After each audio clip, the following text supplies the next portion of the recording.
I wanted to talk a little bit about the feminine aspect of the book. Mark, I see you raised your hand. Just one second, please.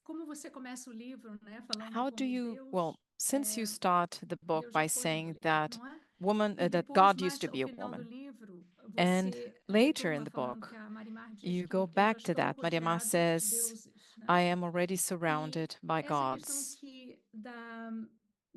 When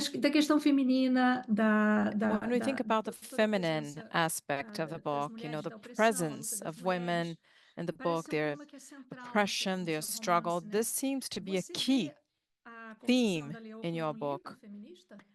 Confession of the Lioness, is it a feminist book? Well, if we want to create this category, then maybe yes. What I do in this book is what I usually do in many of my books, and I can't do it otherwise in a country that is still very patriarchal. On the other hand,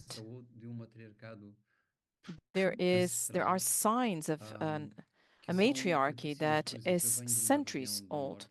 I come from the north of Mozambique. My next book is going to be set there in the region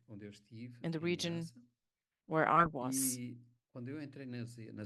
When I entered the churches in the Maua district, the images of Christ in churches, they had the breasts of women, and we saw women's breasts. And I asked, what is this?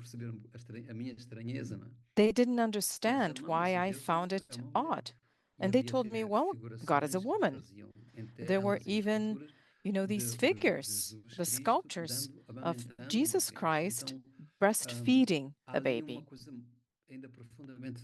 So there's something, you know, the place of the divine in this society is associated to the woman.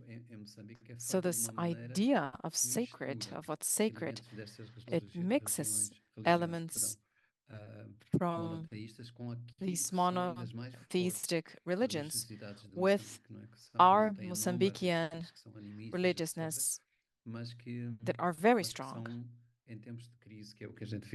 in crisis time, like we're going through right now in our country, and I would say in the world. These are the religions that really show up as a moral guide and as a guide for hope.